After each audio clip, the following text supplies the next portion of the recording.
আসসালামু আলাইকুম। আমি ইয়াসমিন রিতা, কি ওয়েস্ট ফ্লোরিডা থেকে এসেছিলাম বেড়াতে। ভাবলাম সকাল সকালই বের হব, কিন্তু প্রচণ্ড বৃষ্টি। তবে শুনেছি এখানকার বৃষ্টি নাকি বেশিক্ষণ থাকে না। তো বের হয়েছি। আজকে সারা দিন যা করব আপনাদের জন্য তা ভিডিও করে নিয়ে যাব। তো চলেন ঘুরে আসি। কি পরিমাণ বৃষ্টি, জানি না এই বৃষ্টি কখন কমবে।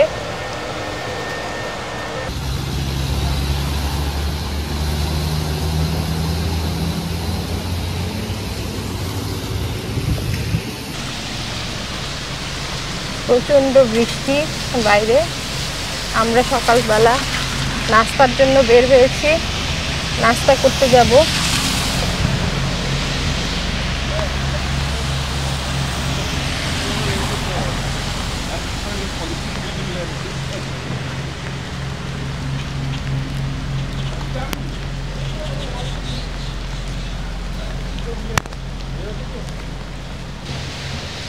বৃষ্টিতে ভিজে ভিজে আমরা নাস্তা করতে যাচ্ছি, কারণ কি ওয়েস্টে এসে যদি এখানকার খাবারই না খাই তাহলে আর কি থাকলো জীবনে। হোটেলে যেই নাস্তা থাকে সেটা তো সবসময় সবারই খাওয়া হয়, একই রকম খাওয়া থাকে। আমরা একটু ভিন্ন ধরনের কিছু খেতে চাই, এই জন্য বের হয়েছি।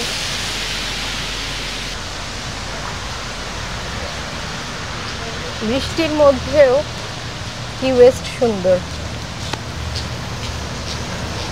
আমার ছেলে বলছিল যে বৃষ্টি হচ্ছে তাও কত সুন্দর লাগছে না মা। আসলেই বৃষ্টির মধ্যেও কি ওয়েস্ট ভালো লাগছে আমাদের। আমরা আগে থেকেই জানতাম যে এখানকার ওয়েদার এই বৃষ্টি এই রোদ এরকম থাকে, সেই জন্য আমরা প্রিপারেশন নিয়ে এসেছিলাম রেইনকোট নিয়ে একবারে।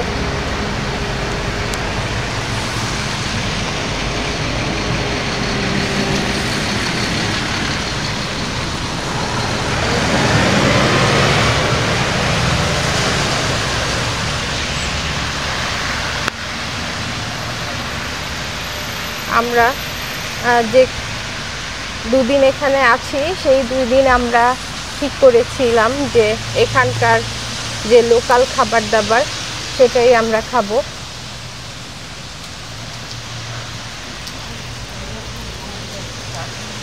আর এখানকার যে সবচেয়ে জনপ্রিয় খাবার, যেটা না খেলে কি ওয়েস্ট আশাই অপূর্ণ থেকে যাবে, সেটা হচ্ছে কি লাইম পাই। সেটা তো খেতেই হবে। সারা কি ওয়েস্ট জুড়ে এই দেশি মুরগিগুলা দেখবেন আপনারা, রাস্তার মধ্যে দাঁড়ায় আছে দেখো। আর আমার হাজবেন্ডের নাকি ওদেরকে দেখে ওই ঝোল করা মুরগি আলু ঝোল খেতে ইচ্ছে করতেছে। এই মুরগিগুলো সারা কি ওয়েস্টের রাস্তায় রাস্তায় থাকে, ঘুরে বেড়াচ্ছে, কত সুন্দর।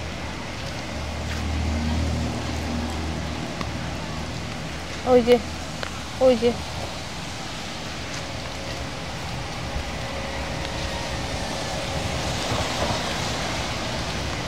মানে এই জিনিসটার আনন্দ না একটু অন্যরকম। বৃষ্টি বলে যে বের হব না বা হোটেলে বসে থাকবো তা না, আনন্দ করতে হলে ভিজে ভিজেও আনন্দ করা যায়।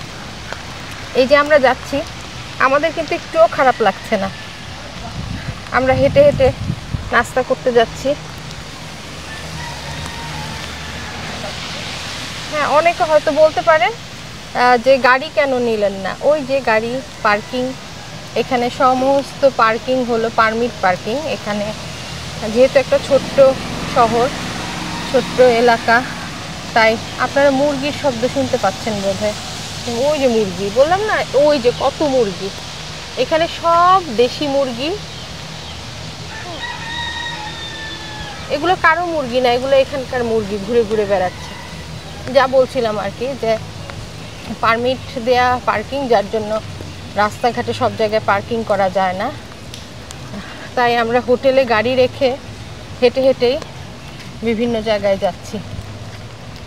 নাস্তা খেতে আসলাম ব্লু হেভেন। এখানে ওয়েট করছি, ভিতরে যাব।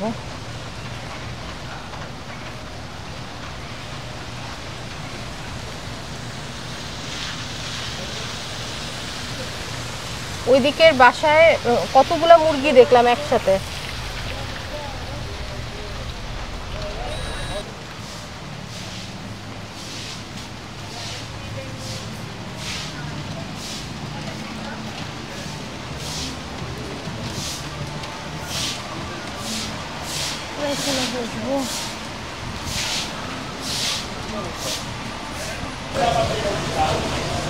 ব্রেকফাস্ট চলে আসছে আমাদের, প্যানকেক। তোমারটা বলো এটা কি? স্যান্ডউইচ। রাজ্য তোমার এটা বলো কি? আচ্ছা এখন আমরা খাইয়া বলবো কোনটা কিরকম।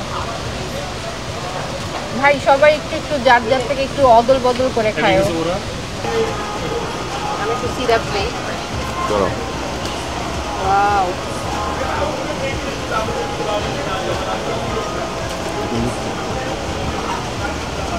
Look.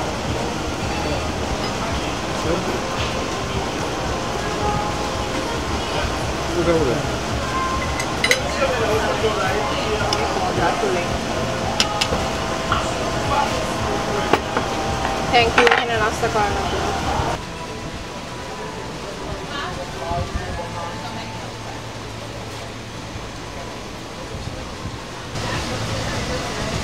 এটাই সেই বিখ্যাত কি লাইম পাই, যেটা না খেলে নাকি কি ওয়েস্ট আসাই সার্থক হয় না। তো আমরা খাবো এখন, একটু দেখাচ্ছি আপনাদের, তারপর খাওয়া শুরু করবো।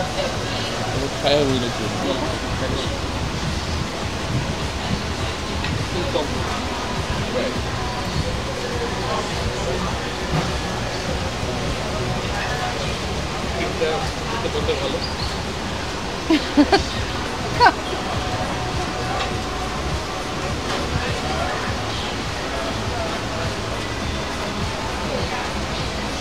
একটু টক টক, একটু টক, কিন্তু নিচের এই অংশটা খুব মজা।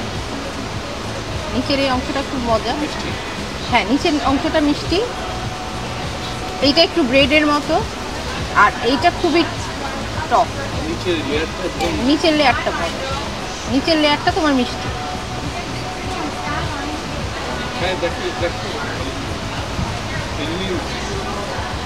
মানে এইখানকার যারা আসে, ব্লগাররা আসে, এটা খাওয়ার পর তারা যেই মানে ইয়েটা বলে, তাদের ওপিনিয়নটা দেয়, হ্যাঁ আসলে ঠিক, আসলে মজা।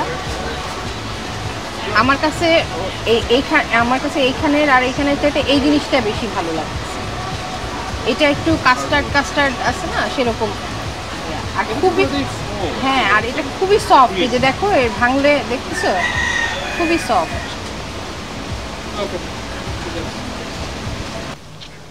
মানে এটা হলো যে একটা দেশের তো নর্থ, সাউথ, ইস্ট, ওয়েস্ট 4টা দিক থাকে। এই 4টা দিকের এইটা হলো সাউথের শেষ মাথা আর কি। এই জন্য এটার নাম হলো সাউদার্ন পয়েন্ট। সেন্ট মার্টিন কি বলে না আমাদেরকে? হ্যাঁ, আমাদের যেমন বলে যে টেকনাফ থেকে তেতুলিয়া, সেটা দ্বীপটা হলো কি শেষ কথা না? হ্যাঁ হ্যাঁ, সেই বাংলাদেশ মাথা একইভাবে এটাও তো সেই বাংলাদেশের শেষ মাথা কি টেকনাফ? কারণ ওইটা তো তোমাকে দ্বীপে তো যাইতে হয়, তোমাকে না, ওইটা কি ধরে, এই যে ভুলটা বলবো। আচ্ছা, সেরা দ্বীপ হলো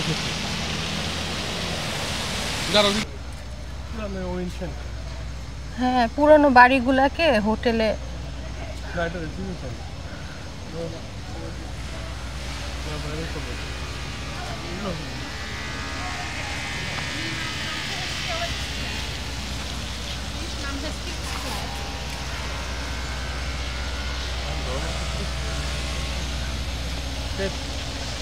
যাওয়া হয়ে গেছে।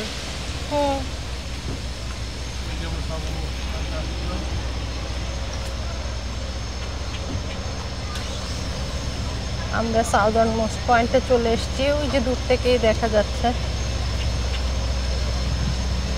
বৃষ্টি থাকা সত্ত্বেও কত মানুষ চলে আসছে দেখো। এখানে আসলে অনেক বড় একটা লাইন থাকে ছবি তোলার জন্য। আমরা চেষ্টা করব যদি ছবি তুলতে পারি ছবি তুলবো, নয়তো লাইনে দাঁড়াবো না, কারণ সময় নষ্ট অনেকক্ষণ লাইনে দাঁড়িয়ে থাকাটা।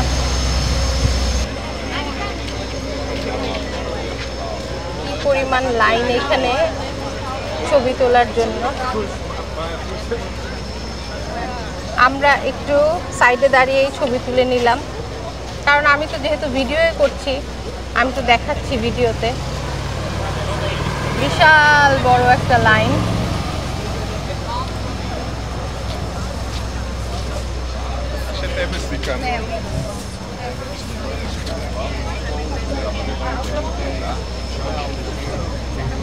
Excuse me.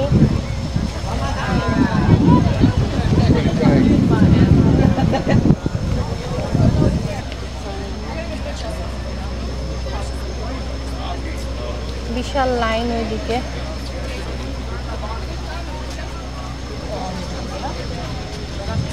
এটাই হচ্ছে সাউদার্ন মোস্ট পয়েন্ট। এটা আসলে বলা হচ্ছে যে একটা দেশের, আমি যা বললাম আর কি, 4টা দিক থাকে যেরকম ইস্ট ওয়েস্ট নর্থ সাউথ। এটা হচ্ছে আমেরিকার সাউথের শেষ পয়েন্ট। এইখান থেকে কিউবা 90 মাইলস লেখাই আছে এখানে, দেখতে পাচ্ছেন। এরপরে এখানে বিশাল সমুদ্র।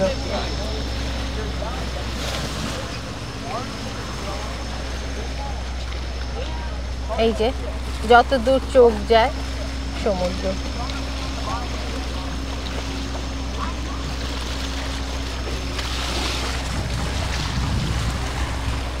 একবার ভেবেছিলাম যে আজকে বৃষ্টিতে হয়তো আমরা দেখতে পাবো না, কিন্তু আলহামদুলিল্লাহ আমরা এখানে আসতেও পেরেছি এবং দেখতেও পেরেছি। এই যে এটা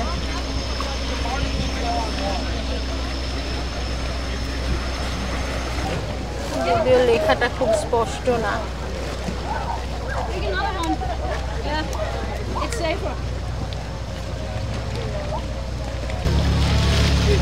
মানে সমুদ্র পার হলে ওই পাশে কিউবা। এখান থেকে বলতেছে তো 90 মাইলস।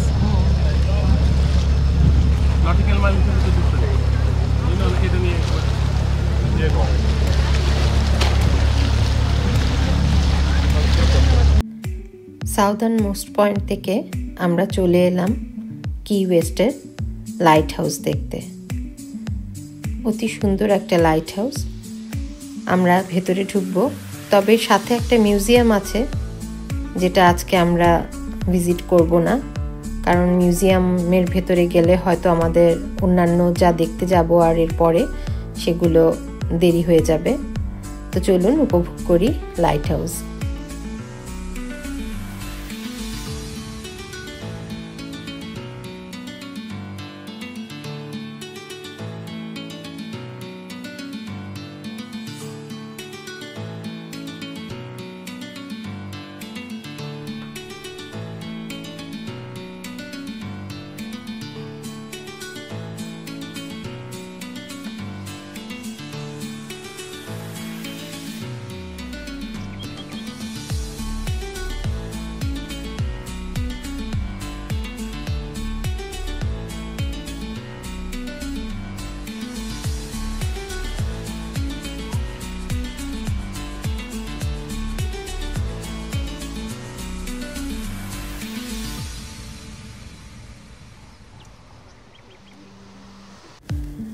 আমি আপনাদের বলেছিলাম যে আমি বিখ্যাত লেখক এবং জার্নালিস্ট আর্নেস্ট হেমিংওয়ের বাড়ি আপনাদেরকে ঘুরিয়ে দেখাবো। তো আমি চলে এলাম আজকে তার বাড়ি ঘুরে দেখতে। আমি ঢোকার পথে টিকিট নিয়ে নিলাম। টিকিট মূল্য পড়ল $19। তো চলুন আমরা তার বাড়িটি ঘুরে ঘুরে দেখি।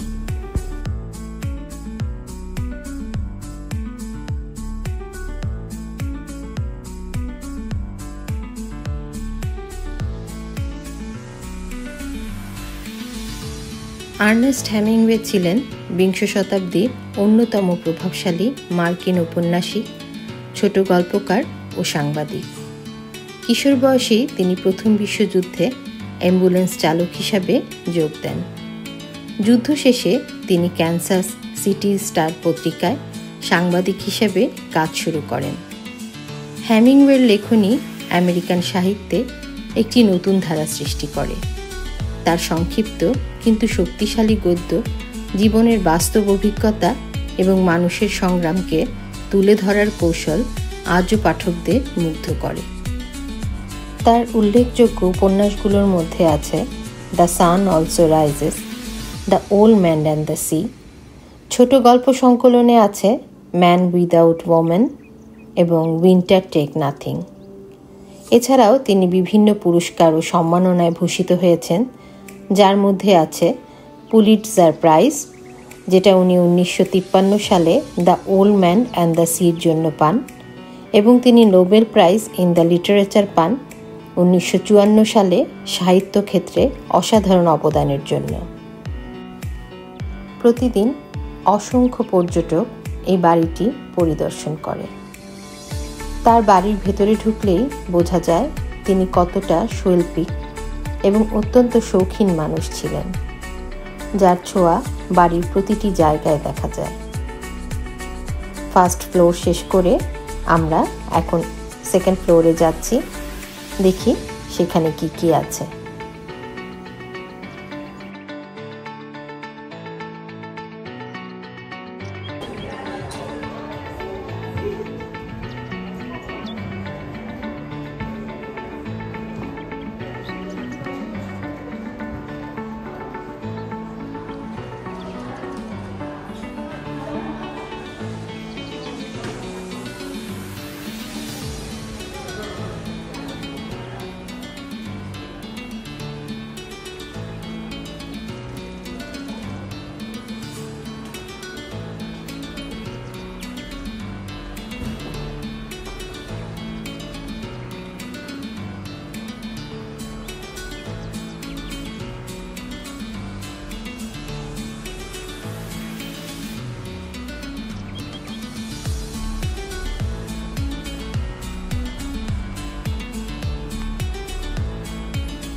বাড়ির ভেতরে আমরা প্রায় 20টির মতো বিড়াল দেখেছি। শুনেছি আরও বিড়াল আছে। এই বিড়ালগুলোর প্রত্যেকটি এক একটি নিজস্ব নাম আছে। আমি অবশ্য এই বিড়ালগুলো সম্বন্ধে খুব একটা ইনফরমেশন কালেক্ট করতে পারিনি। শুধু জেনেছি এই বিড়ালগুলো এই বাড়িতেই থাকে, এখানেই তাদের দেখাশোনা করা হয়। তবে মজার ব্যাপার যেটা, যে এত মানুষজন এই বাসাটায় ঢুকছে, তাদেরকে আদর করছে, তাদের সাথে সময় কাটাচ্ছে, তাতে তারা একটু ভয়ও পাচ্ছে না, বিরক্তও হচ্ছে না।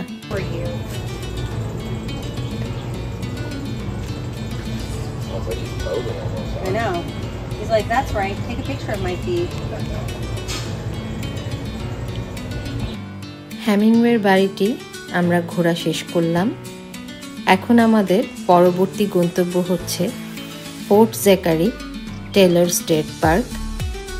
আর সেখানে গিয়ে সমুদ্র সৈকতে একটু আনন্দ করব। আর সেখানে একটি অনেক সুন্দর দুর্গ আছে, যেটি অনেক ঐতিহাসিক দুর্গ, সেটি আপনাদেরকে ঘুরে দেখাবো।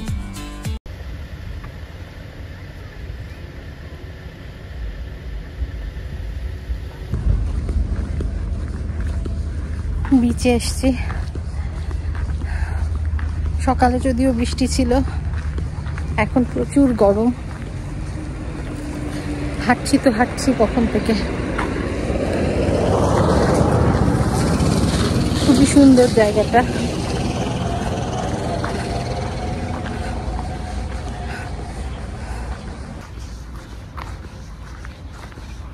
একটু ছোট্ট ছোট্ট ঝোপঝাড়ের ভিতর দিয়ে, বনের মধ্যে দিয়ে যাচ্ছি।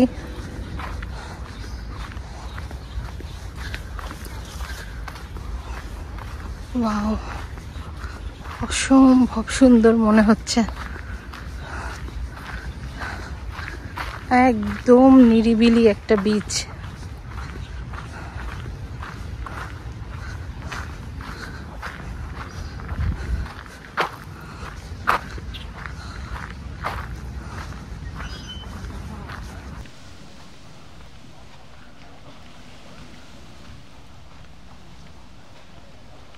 ওয়াও,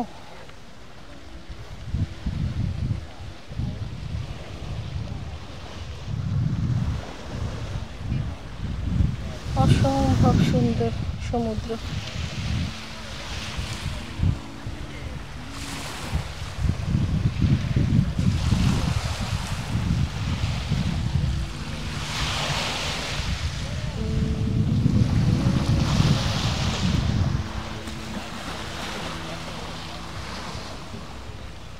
অনেক সুন্দর একটা ঝাউবন এখানে।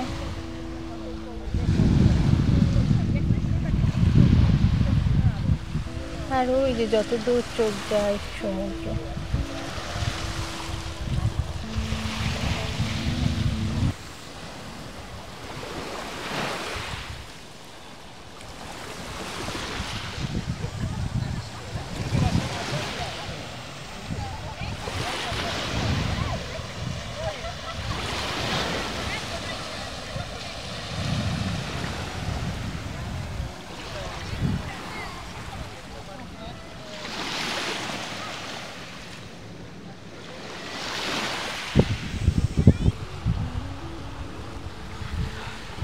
আমার হোটেলের কাছ থেকে 15 মিনিটস দূরে এই বিচটা।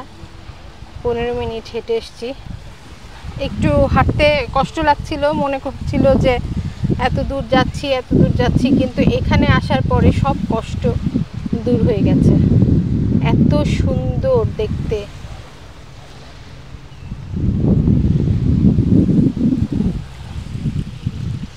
আমি একটু পরে পানিতে নামবো। এখানে এসছি, গোসল না করে তো আর যাবো না। চলেন পানিতে নামি।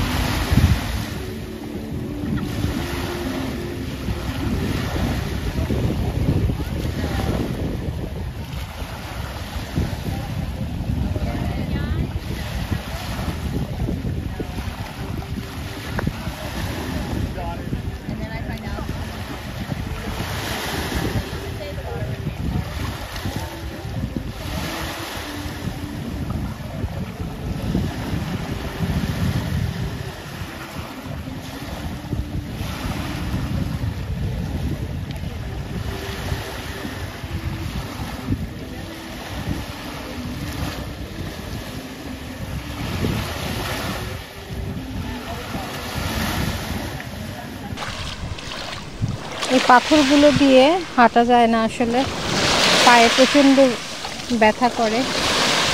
পুরো সমুদ্রের পার ঘেঁষে এই পাথর, আর এই যে একটু শ্যাওলার মতো, অত পরিষ্কার না। এখানে এই যে জমে জমে আছে।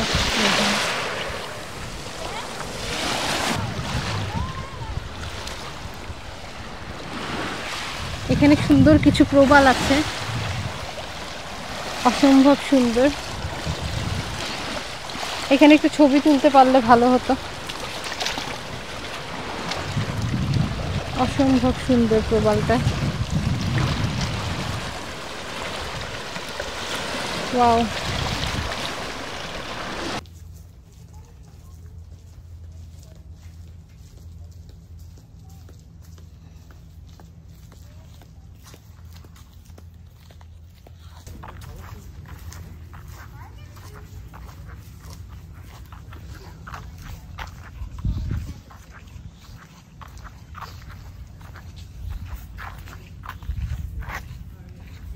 oh my god.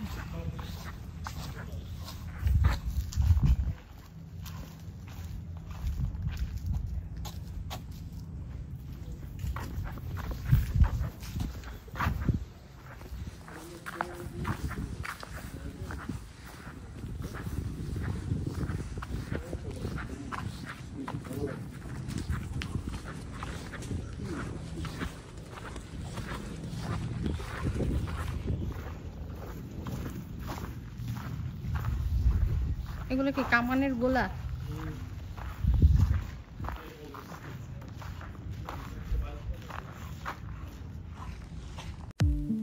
আমরা চলে এসেছি জেকারি টেলর ফোর্টটা দেখতে। এই ঐতিহাসিক ফোর্ট বা দুর্গ, যা যুক্তরাষ্ট্রের সামরিক ইতিহাসে অত্যন্ত গুরুত্বপূর্ণ ভূমিকা রেখেছে। এই দুর্গের নির্মাণ কাজ শুরু হয় 1845 সালে আমেরিকার উপকূলীয় প্রতিরক্ষা ব্যবস্থার অংশ হিসেবে। যুক্তরাষ্ট্রের 12তম প্রেসিডেন্ট জেকারি টেলরের নামে এই দুর্গটির নামকরণ করা হয়।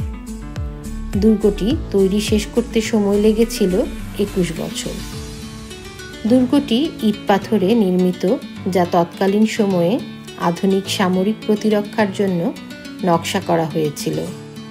বর্তমানে এই দুর্গটি ফ্লোরিডা স্টেট পার্কের অংশ হিসেবে সংরক্ষিত। দুর্গটির মূল আকর্ষণ হচ্ছে এই ঐতিহাসিক দুর্গের ভেতরে গিয়ে আপনি যুদ্ধকালীন পরিবেশ অনুভব করতে পারবেন। সিভিল ওয়ার যুগের আসল কামান দেখতে পাবেন। সৈন্যদের ব্যবহার করা প্রাচীন অনেক জিনিসপত্র এখানে আছে, যা দেখতে পাবেন। আর দুর্গ থেকে সমুদ্র ও এর আশপাশের দ্বীপের মনোমুগ্ধকর দৃশ্য তো উপভোগ করতেই পারবেন। 1971 সালে দুর্গটি ন্যাশনাল রেজিস্টার অফ হিস্টোরিক প্লেসেসে অন্তর্ভুক্ত হয় এবং 1973 সালে একে ন্যাশনাল হিস্টোরিক ল্যান্ডমার্ক ঘোষণা করা হয়। খুব কাছ থেকে এমন ঐতিহাসিক একটা ফোর্ট দেখতে পাওয়ার অনুভূতি আসলে বোঝানো যাবে না। আর এই ঐতিহাসিক জিনিসগুলোর মাধ্যমে আমরা ফিরে যেতে পারি সেই পুরনো ইতিহাসে, সেই পুরনো শতাব্দীতে। আজকের মতো আমি বিদায় নেব। কেমন লাগলো এই ভিডিওটা আপনারা কমেন্টসে আমাকে অবশ্যই জানাবেন। তো আজকের মতো বিদায়, ভালো থাকবেন আপনারা। দেখা হবে নতুন কোনো ভিডিও নিয়ে আবার আপনাদের সাথে। সেই পর্যন্ত আল্লাহ হাফেজ।